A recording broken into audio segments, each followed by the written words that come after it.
ಶ್ರೀಗುರುಭ್ಯೋ ನಮಃ. ಹರಿ ಓಂ.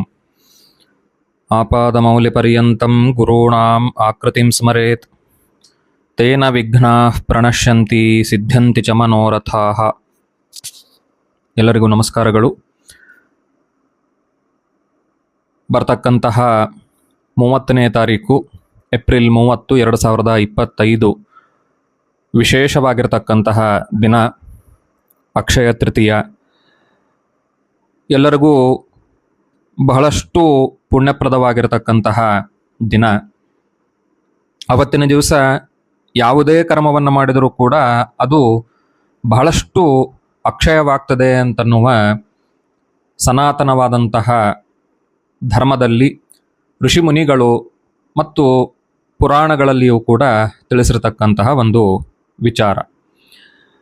ಅಕ್ಷಯ ತೃತೀಯ ಅಂತನ್ನುವ ಹೆಸರು ಯಾಕೆ ಬಂತು, ಅದನ್ನು ಅವತ್ತಿನ ದಿವಸ ಏನೇನು ಕರ್ಮಗಳು ಹಿಂದಕ್ಕೆಲ್ಲ ಆಯಿತು ಮತ್ತು ನಾವು ಅವತ್ತಿನ ದಿವಸ ಏನೆಲ್ಲ ಕರ್ಮಗಳನ್ನು ಮಾಡಬೇಕು ಅಂತನ್ನೋದರ ಬಗ್ಗೆ ತಿಳಿದುಕೊಳ್ಳೋಣಂತೆ.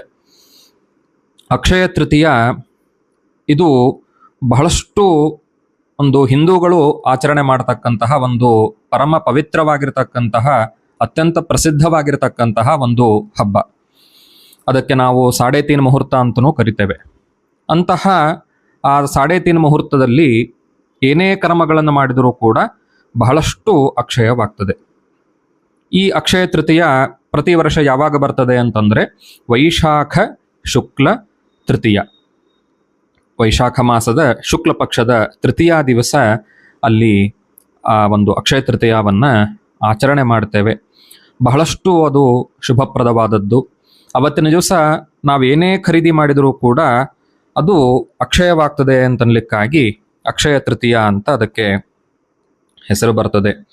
ಅದಕ್ಕೆ ನಾವೆಲ್ಲರೂ ಕೂಡ ಅವತ್ತಿನ ದಿವಸ ಬಂಗಾರವನ್ನೋ, ಬೆಳ್ಳಿಯನ್ನೋ, ಅಕ್ಕಿಯನ್ನೋ, ಧಾನ್ಯಗಳನ್ನೋ ಅಥವಾ ವಸ್ತು ವಾಹನಗಳು, ಮನೆ ಖರೀದಿ ಇವನ್ನೆಲ್ಲವನ್ನೂ ಕೂಡ ಅಕ್ಷಯ ತೃತೀಯ ಮುಹೂರ್ತವನ್ನೇ ನೋಡಿ ಹೆಚ್ಚು ಪ್ರಾಶಸ್ತ್ಯ ಅಂತ ಹೇಳಿ ನಾವು ಖರೀದಿಯನ್ನು ಮಾಡ್ತೇವೆ. ಅಂತಹ ಅಕ್ಷಯ ತೃತೀಯ ಇದರ ಬಗ್ಗೆ ವಿಶೇಷವಾಗಿ ರುದ್ರದೇವರು ಮತ್ಸ್ಯ ಪುರಾಣದಲ್ಲಿ ತಿಳಿಸ್ತಾರೆ.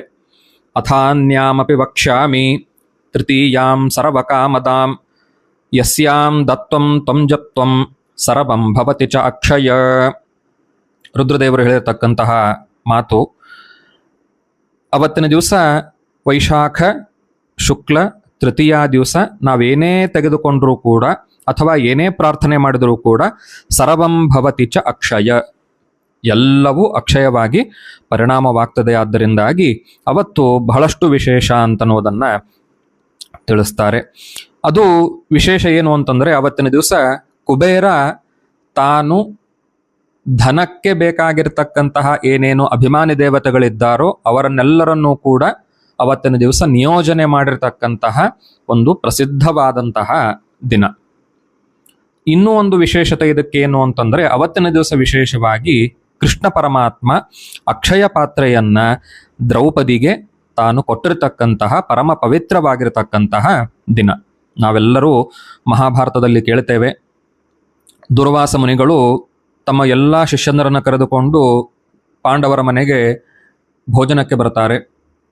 ಭೋಜನಕ್ಕೆ ಬಂದಾಗ ಇಷ್ಟೆಲ್ಲ ಸಾವಿರಾರು ಜನಕ್ಕೆ ಮಾಡತಕ್ಕಂತಹ ಒಂದು ಪಾತ್ರೆಗಳಾಗಲಿ, ಅಷ್ಟು ಸಾಮಾನುಗಳಾಗಲಿ, ಧಾನ್ಯಗಳಾಗಲಿ ನನ್ನ ಹತ್ರ ಇಲ್ಲ ಅಂತ ದ್ರೌಪದಿ ತಾನು ವ್ಯಥೆಯನ್ನು ಪಡ್ತಾ ಇರ್ತಾಳೆ. ಆವಾಗ ಅವಳಿಗೆ ನೆನಪಾದದ್ದು ಕೃಷ್ಣ ಪರಮಾತ್ಮ. ಆ ಕೃಷ್ಣ ಪರಮಾತ್ಮನನ್ನು ಸ್ಮರಣೆ ಮಾಡಿಕೊಳ್ತಾಳೆ. ದುರ್ವಾಸರು ಬಹಳಷ್ಟು ಕೋಪಿಗಳು. ಅಕಸ್ಮಾತ್ತಾಗಿ ನಾನು ಅವರಿಗೆ ಆತಿಥ್ಯವನ್ನು ಮಾಡಲಿಲ್ಲ, ಭೋಜನಕ್ಕೆ ಹಾಕಲಿಲ್ಲ ಅಂತಾದರೆ ಸಿಟ್ಟಿಗೆದ್ದು ಮತ್ತೇನೋ ಶಾಪವನ್ನು ಕೊಡ್ತಾರೆ. ಹಾಗಾಗಿ ಆ ತರಹ ಆಗಬಾರದು, ನೀನೇ ಒಂದು ಏನಾದರೂ ದಾರಿಯನ್ನು ತೋರಿಸು ಅಂತ ಹೇಳಿ ಕೃಷ್ಣ ಪರಮಾತ್ಮನಿಗೆ ಪ್ರಾರ್ಥನೆಯನ್ನು ಮಾಡಿಕೊಂಡು ಪಾಂಡವರು ಎಲ್ಲರೂ ಭಯಭೀತರಾಗ್ತಾರೆ. ನಮ್ಮ ಹತ್ರ ಏನು ಪಾತ್ರೆನೇ ಇಲ್ಲ, ಧಾನ್ಯಗಳೇ ಇಲ್ಲ, ಹೇಗೆ ಇಷ್ಟೆಲ್ಲ ಸಾವಿರಾರು ಜನಕ್ಕೆ ನಾವು ಊಟಕ್ಕೆ ಹಾಕಬೇಕು ಅಂತ ಬಹಳಷ್ಟು ಚಿಂತೆ ಮಾಡಿದಾಗ ಅಲ್ಲಿ ದ್ರೌಪದಿ, ನೀವೆಲ್ಲರೂ ಸ್ನಾನವನ್ನು ಮುಗಿಸಿಕೊಂಡು ಬನ್ನಿ, ಅಷ್ಟರೊಳಗೇನೆ ಎಲ್ಲ ಅಡಿಗೆಗಳು ಸಿದ್ಧ ಇರ್ತವೆ ಅಂತ ಹೇಳಿ ಕೃಷ್ಣ ಪರಮಾತ್ಮನನ್ನು ಸ್ಮರಣೆ ಮಾಡಿಕೊಳ್ತಾಳೆ. ಆ ಕೃಷ್ಣ ಪರಮಾತ್ಮ ಬಂದು ಅಕ್ಷಯ ಪಾತ್ರೆಯನ್ನು ಕೊಟ್ಟು ಅನುಗ್ರಹವನ್ನು ಮಾಡ್ತಾನೆ. ಈ ಪಾತ್ರೆ ಎಲ್ಲಿಯವರೆಗೆ ಇರ್ತದೋ ಅಲ್ಲಿಯವರೆಗೆ ನಿನ್ನ ಮನೆಯಲ್ಲಿ ಎಂದಿಗೂ ಅನ್ನ ಕಡಿಮೆ ಆಗೋದಿಲ್ಲ ಅಂತನ್ನುವ ಅನುಗ್ರಹವನ್ನು ಮಾಡಿ ಕೃಷ್ಣ ಪರಮಾತ್ಮ ತಾನು ಅಂತರ್ಧಾನನಾಗ್ತಾನೆ. ಅಂತಹ ಆ ಕೃಷ್ಣ ಪರಮಾತ್ಮನನ್ನು ಸ್ಮರಿಸಿ ತಾನು ಆ ಪಾತ್ರದಲ್ಲಿ ಅಕ್ಕಿಯನ್ನು ಸ್ವಲ್ಪ ಹಾಕಿ ತಾನು ಬೇಯಿಸಲಿಕ್ಕೆ ಇಡ್ತಾಳೆ. ಏನೇನು ಸ್ಮರಣೆ ಮಾಡಿಕೊಳ್ತಾಳೋ ಅದೆಲ್ಲ ಪದಾರ್ಥಗಳು ಸಿದ್ಧವಾಗಿ ಅಲ್ಲಿ ಇರುತ್ತದೆ. ನಂತರ ಆ ಎಲ್ಲ ದುರ್ವಾಸರಿಗೆ ಮತ್ತು ಅವರ ಶಿಷ್ಯಂದರೆಲ್ಲರಿಗೂ ಕೂಡ ಹೊಟ್ಟೆ ತುಂಬ ತಾವು ಅನ್ನದಾನವನ್ನು ಮಾಡಿ ತಾವು ಕೂಡ ಭೋಜನವನ್ನು ಮಾಡ್ತಾರೆ ಅಂತನ್ನುವ ಅತ್ಯಂತ ಪ್ರಸಿದ್ಧಿಯಾಗಿರ್ತಕ್ಕಂತಹ ಕಥೆಯನ್ನು ನಾವು ಮಹಾಭಾರತದಲ್ಲಿ ಕೇಳುತ್ತೇವೆ. ಅಂತಹ ಆ ಒಂದು ಪ್ರಸಿದ್ಧವಾಗಿರತಕ್ಕಂತಹ ಅಕ್ಷಯ ತೃತೀಯ, ಆದರೂ ಕೂಡ ಅವತ್ತಿನ ದಿವಸ ಕೃತಿಕಾ ನಕ್ಷತ್ರ ಬಂತು ಅಂತಂದರೆ ಇನ್ನೂ ಹೆಚ್ಚಿನ ಒಂದು ಪ್ರಾಶಸ್ತ್ಯ ಅಂತನ್ನೋದನ್ನು ಅಲ್ಲಿ ತಿಳಿಸ್ತಾರೆ. ಮತ್ತು ಇನ್ನು ಕೆಲವು ಪುರಾಣಗಳಲ್ಲಿ ಹೇಳ್ತಾರೆ ಅವತ್ತಿನ ದಿವಸ ಪರಶುರಾಮ ದೇವರ ಜನ್ಮವಾಗಿರತಕ್ಕಂತಹ ದಿವಸ ಅಂತನ್ನುವುದನ್ನು ಕೂಡ ಅಲ್ಲಿ ತಿಳಿಸ್ತಾರೆ.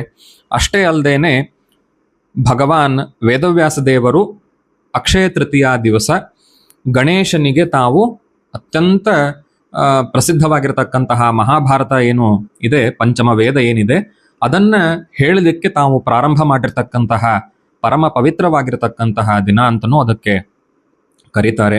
ಅಷ್ಟೇ ಅಲ್ಲದೇನೆ ಗಂಗೆ, ಭಗೀರಥ ಏನು ತಾನು ಪ್ರಾರ್ಥನೆಯನ್ನ ಮಾಡಿ ಗಂಗೆ ತಾನು ಏನು ಉದಯಿಸಿ ಬರ್ತಾಳೆ, ಉದಯಿಸಿ ಬಂದಾಗ ಇವತ್ತು ನಾವು ಯಮುನೋತ್ರಿ, ಗಂಗೋತ್ರಿ ಅಂತನ್ನುವುದನ್ನು ನಾವೇನು ಹಿಮಾಲಯದಲ್ಲಿ ನೋಡ್ತೇವೋ ಅಲ್ಲಿ ತಾನು ಬಂದು ಸನ್ನಿಹಿತಳಾಗ್ತಾಳೆ ಅಂತನ್ನುವುದನ್ನು ಕೂಡ ಕೆಲವೊಂದು ಪುರಾಣಗಳಲ್ಲಿ ತಿಳಿಸ್ತಾರೆ.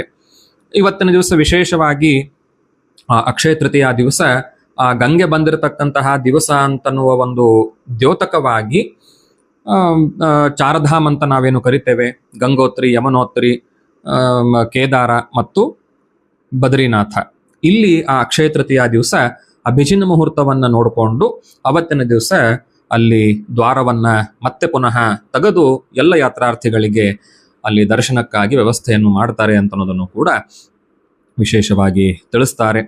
ಮತ್ತು ಅಷ್ಟೇ ಅಲ್ಲದೇನೆ ಮಹಾರಾಷ್ಟ್ರ, ಒಡಿಸ್ಸಾ, ಆಂಧ್ರ ಪ್ರದೇಶ, ತೆಲುಗು ರಾಜ್ಯಗಳು ಅಂತೇನಿದೆಯೋ ಅಲ್ಲಿ ಈ ಒಂದು ಅಕ್ಷಯ ತೃತೀಯವನ್ನ ಬಹಳಷ್ಟು ವಿಜೃಂಭಣೆಯಿಂದ ಅವರವರ ಒಂದು ವಿಧಾನದಲ್ಲೇನೆ, ಅವರವರ ಒಂದು ಸಂಸ್ಕೃತಿಯಲ್ಲೇನೆ ಅದನ್ನ ಬಹಳಷ್ಟು ಮಹತ್ವಪೂರ್ಣವಾಗಿ ತಾವು ಆಚರಣೆಯನ್ನ ಮಾಡ್ತಾರೆ. ಅಷ್ಟೇ ಅಲ್ಲದೇನೆ ಸಿಂಹಾಚಲ ಅಂತ ನಾವೇನು ಆಂಧ್ರದಲ್ಲಿ ನೋಡ್ತೇವೆ, ಅಂತಹ ಸಿಂಹಾಚಲ ದೇವಸ್ಥಾನದಲ್ಲಿ ಅವತ್ತಿನ ದಿವಸ ವಿಶೇಷವಾಗಿರತಕ್ಕಂತಹ ಉತ್ಸವಗಳೆಲ್ಲವೂ ಕೂಡ ಅಕ್ಷಯ ತೃತೀಯ ದಿವಸ ಆಗ್ತದೆ ಅಂತನ್ನೋದರ ಬಗ್ಗೆ ಅಲ್ಲಿ ತಿಳಿಸ್ತಾರೆ. ಅಂತಹ ಅಕ್ಷಯ ತೃತೀಯ ದಿವಸ ನಾವೆಲ್ಲ ಏನು ಮಾಡಬೇಕು ಅಂತಂದ್ರೆ ಬೆಳಗ್ಗೆ ಬ್ರಾಹ್ಮಿ ಮುಹೂರ್ತಕ್ಕೆ ಎದ್ದು ಅವತ್ತಿನ ದಿವಸ ಅಭ್ಯಂಗ ಸ್ನಾನವನ್ನು ಮಾಡಬೇಕು.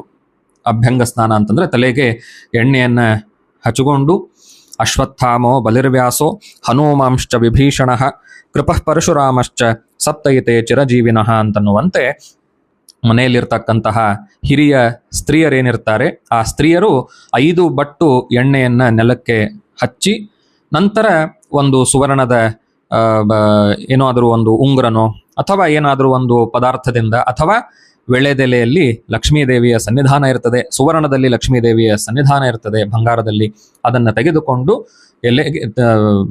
ಎಲ್ಲರ ತಲೆಗೆ ಎಣ್ಣೆಯನ್ನು ಹಚ್ಚಿ ಅಭ್ಯಂಗವನ್ನ ಮಾಡಿ ನಂತರ ಮಂಗಳ ಸ್ನಾನವನ್ನ ಮಾಡಿ ನಂತರ ಅವತ್ತಿನ ದಿವಸ ವಿಶೇಷವಾಗಿ ದೇವತೆಗಳಿಗೆ ಪೂಜೆಯನ್ನ ಮಾಡಿ ದೇವಸ್ಥಾನಕ್ಕೆ ಹೋಗಿ ಭಗವಂತನಿಗೆ ನಮಸ್ಕಾರಾದಿಗಳನ್ನು ಮಾಡಿ ಮನಸ್ಸಿನಲ್ಲಿ ಏನೇನಿದೆಯೋ ಆ ಎಲ್ಲ ಕಾಮನೆಗಳು ಪೂರ್ತಿಯಾಗಲಿ, ಭಗವಂತ ನಮಗೇನೋ ಈಗ ಪರಿಸ್ಥಿತಿಯನ್ನ ಇಟ್ಟಿದ್ದಾನೋ ಅದಕ್ಕಿಂತಲೂ ಕೂಡ ಉತ್ತರೋತ್ತರ ಅಭಿವೃದ್ಧಿಯಾಗಲಿ, ಅಕ್ಷಯವಾಗಲಿ, ಮನೆಯಲ್ಲಿ ಯಾವಾಗಲೂ ಅನ್ನ ಸಮೃದ್ಧಿಯಾಗಿರಬೇಕು, ಎಲ್ಲ ನಾವು ಮಾಡ್ತಕ್ಕಂತಹ ಪ್ರತಿಯೊಂದು ಕಾರ್ಯದಲ್ಲಿಯೂ ಕೂಡ ಯಾವುದೇ ವಿಘ್ನಗಳು ಬರಲಾರ್ದೇನೆ ಹೆಚ್ಚು ನಮ್ಮ ಸನಾತನ ಸಂಸ್ಕೃತಿಯನ್ನು ನಾವು ಪಾಲನೆ ಮಾಡುವಂತೆ ಭಗವಂತ ಅನುಗ್ರಹವನ್ನು ಮಾಡಲಿ ಅಂತನ್ನುವ ಪ್ರಾರ್ಥನೆಯನ್ನು ಮಾಡ್ತಾ ನಿಮಗೂ ನಿಮ್ಮ ಮಕ್ಕಳಿಗೂ ನಿಮ್ಮ ಮನೆಯಲ್ಲಿರ್ತಕ್ಕಂತಹ ಹಿರಿಯರು ಕಿರಿಯರು ಎಲ್ಲರಿಗೂ ಕೂಡ ದೀರ್ಘವಾದಂತಹ ಆಯುಷ್ಯ ಆರೋಗ್ಯವನ್ನ ಭಗವಂತ ಕರುಣಿಸಲಿ ಅಂತನ್ನುವ ಪ್ರಾರ್ಥನೆಯನ್ನ ಮಾಡ್ತಾ ಅವತ್ತಿನ ದಿವಸ ನಾವು ಅಕ್ಷಯ ತೃತೀಯವನ್ನ ಆಚರಣೆ ಮಾಡಬೇಕು. ವಿಶೇಷವಾಗಿ